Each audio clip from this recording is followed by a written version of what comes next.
June ಮೊದಲ ವಾರ entry ಕೊಡ್ತಿದ್ದ ಮುಂಗಾರು ಮಾರುತ ಈ ಸಲ ಅವಧಿಗೂ ಮುನ್ನವೇ ಅಂದರೆ ಈ ತಿಂಗಳ 26ಕ್ಕೆ ಕೇರಳ ಪ್ರವೇಶಿಸಲಿದೆ. ಹೀಗಾಗಿ ಜೂನ್ ಮೊದಲ ವಾರವೇ ರಾಜ್ಯದಲ್ಲಿ ಮುಂಗಾರು ವರ್ಷಧಾರೆ ಆರಂಭವಾಗುವ ನಿರೀಕ್ಷೆ ಇದೆ. ಇನ್ನು ಬೆಂಗಳೂರು ನಗರ, ಬೆಂಗಳೂರು ಗ್ರಾಮಾಂತರ ಸೇರಿದಂತೆ ರಾಜ್ಯದ ಹಲವೆಡೆ ಮುಂದಿನ 3 ದಿನ ಮಳೆಯಾಗುವ ಸಾಧ್ಯತೆ ಇದೆ. ಹೀಗಾಗಿ ಹವಾಮಾನ ಇಲಾಖೆ ಯೆಲ್ಲೋ ಅಲರ್ಟ್ ಘೋಷಿಸಿದೆ. ಉತ್ತರ ಒಳನಾಡು, ಕರಾವಳಿ ಭಾಗದಲ್ಲಿ ಭಾರೀ ಮಳೆಯಾಗುವ ಸಾಧ್ಯತೆ ಇದೆ. ಇವತ್ತು ಬಂಗಾಳ ಉಪಸಾಗರದ ನೈಋತ್ಯ ಭಾಗದಲ್ಲಿ ವಾಯುಭಾರ ಕುಸಿತವಾಗಿದೆ ಮತ್ತು ಅದರ ಜೊತೆಗೆ ಸರ್ಕ್ಯುಲೇಷನ್ನು ಕೂಡ 5.8 ಕಿಲೋಮೀಟರ್ ಎತ್ತರದವರೆಗಿದೆ. ಇದರ ಪ್ರಭಾವದಿಂದ ಮೇ 15, 16 ಹಾಗೂ 17ರಂದು ಹಲವು ಕಡೆ ಅಂದರೆ 50%ಕ್ಕಿಂತ ಕಡಿಮೆ ಪ್ರದೇಶದಲ್ಲಿ ಹಗುರದಿಂದ ಸಾಧಾರಣವಾಗಿ ಗುಡುಗು ಮಿಂಚು ಸಮೇತವಾಗಿ ಮಳೆಯಾಗುವ ಸಾಧ್ಯತೆಗಳಾದವು. ಬೆಂಗಳೂರಿನಲ್ಲಿ ಈಗ ಬೆಂಗಳೂರಿನ ಇತರ ಸುದ್ದಿಗಳನ್ನು ಫಟಾಫಟ್ ಅಂತ ನೋಡೋಣ. ಜಸ್ಟ್ 5ನಲ್ಲಿ ವೇತನ ಪರಿಷ್ಕರಣೆ ಮತ್ತು ವೇತನ ಹಿಂಬಾಕಿಗಾಗಿ ಆಗ್ರಹಿಸಿ ಸಾರಿಗೆ ನೌಕರರು ಮೇ 20ರಂದು ಮುಷ್ಕರಕ್ಕೆ ಕರೆ ನೀಡಿದ್ದಾರೆ. ಟೌನ್ ಹಾಲ್ನಲ್ಲಿಂದು ಪೂರ್ವ ಸಿದ್ಧತಾ ಸಭೆ ನಡೆದಿದೆ. ಈ ವೇಳೆ ಮೇ 20ರಿಂದಲೇ ಮುಷ್ಕರ ಮಾಡ್ತೀವಿ ಅಂತ ಸರ್ಕಾರಕ್ಕೆ ಎಚ್ಚರಿಸಿದ್ದಾರೆ.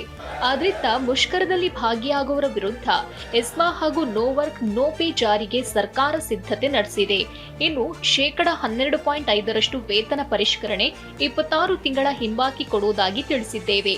ಅವರು ಏನ್ ಮಾಡ್ತಾರೋ ಗೊತ್ತಿಲ್ಲ ಎಂದು ಸಚಿವರು ಹೇಳಿದ್ದಾರೆ. ಈಗ ನಮ್ಮ ಸರ್ಕಾರದ ನಿಲುವನ್ನ ತಿಳಿಸಿದ್ದೀವಿ. ಹಿಂದಿನ ಸರ್ಕಾರ ಬಾಕಿ ಇಟ್ಟಂತ 38 ತಿಂಗಳಲ್ಲಿ 26 ತಿಂಗಳು ಕೊಡ್ತೀವಿ ಅಂತ ಹೇಳಿದ್ದೀವಿ.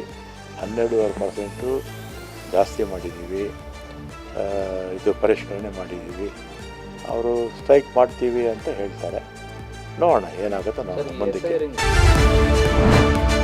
ಬೆಂಗಳೂರು ಮಾರತಳ್ಳಿಯಲ್ಲಿ ಮೊಬೈಲ್ ಬಚ್ಚಿಟ್ಟಿದ್ದಕ್ಕೆ ಗೆಳೆಯನ ಕೊಂದಿದ್ದ ಆರೋಪಿ ರಾಮು ಅರೆಸ್ಟ್ ಆಗಿದ್ದಾನೆ.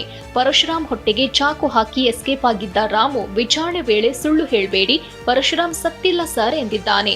ಅಲ್ಲದೆ ನಾನು ಅವನಿಗೆ ಹೆದರಿಸಲು ಮತ್ತು ತಮಾಷೆ ಮಾಡಲು ಚಾಕು ತಂದು ಚುಚ್ಚಿದ್ದೆ ಅಂತ ಹೇಳಿದ್ದಾನೆ. ಸದ್ಯ ಆರೋಪಿಯನ್ನ ಬಂಧಿಸಿರುವ ಪೊಲೀಸರು ತನಿಖೆ ಮುಂದುವರೆಸಿದ್ದಾರೆ. ರಿಂಗ್ ರೋಡ್ನಲ್ಲಿ ಸಂಚಾರ ದಟ್ಟಣೆ ಕಡಿಮೆ ಮಾಡಲು ಪೊಲೀಸರು ಮಹತ್ವದ ಹೆಜ್ಜೆ ಇಟ್ಟಿದ್ದಾರೆ. ಇಬ್ಬಲೂರು, ಬೆಳ್ಳಂದೂರು, ಮಾರತಳ್ಳಿ ಭಾಗದ ಔಟರ್ ರಿಂಗ್ ರಸ್ತೆಯ ಸಾಮರ್ಥ್ಯಕ್ಕಿಂತ 2.5 ಪಟ್ಟು ವಾಹನಗಳು ಹೆಚ್ಚಾಗಿದೆ. ಹೀಗಾಗಿ ಬಿಎಂಟಿಸಿ ಬಸ್ ಸೇರಿ ಸಮೂಹ ಸಾರಿಗೆ ವ್ಯವಸ್ಥೆಯ ವಾಹನಗಳಿಗೆ ಆದ್ಯತಾ ಪಥವನ್ನ ನಿರ್ಮಿಸುವ ಆಲೋಚನೆ ಇದೆ. ಈ ಕುರಿತು ಬಿಎಂಟಿಸಿ, ಜಿಬಿಎ ಅಧಿಕಾರಿಗಳ ಜೊತೆ ಟ್ರಾಫಿಕ್ ಪೊಲೀಸರು ಈಗಾಗಲೇ ಸಭೆ ಕೂಡ ಮಾಡಿದ್ದಾರೆ. ಆಂಬ್ಯುಲೆನ್ಸ್ ಸೇರಿ ವಿವಿಧ ತುರ್ತು ವಾಹನಗಳಿಗೂ ಇದು ಸಹಕಾರಿಯಾಗಲಿದೆ. ಮೇ 17ರಂದು ಮೆಜೆಸ್ಟಿಕ್ ನಿಲ್ದಾಣದಿಂದ ಮೈಸೂರು ರಸ್ತೆ ನಿಲ್ದಾಣದ ನೇರಳೆ ಮಾರ್ಗದ ಮೆಟ್ರೋ ಸಂಚಾರದಲ್ಲಿ ವ್ಯತ್ಯಯ ಆಗಲಿದೆ.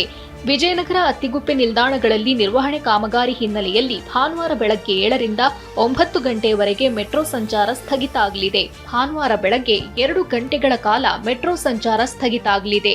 ಇನ್ನುಳಿದ ನಿಲ್ದಾಣಗಳಲ್ಲಿ ಮೆಟ್ರೋ ಎಂದಿನಂತೆ ಸಂಚಾರ ನಡೆಯಲಿದೆ.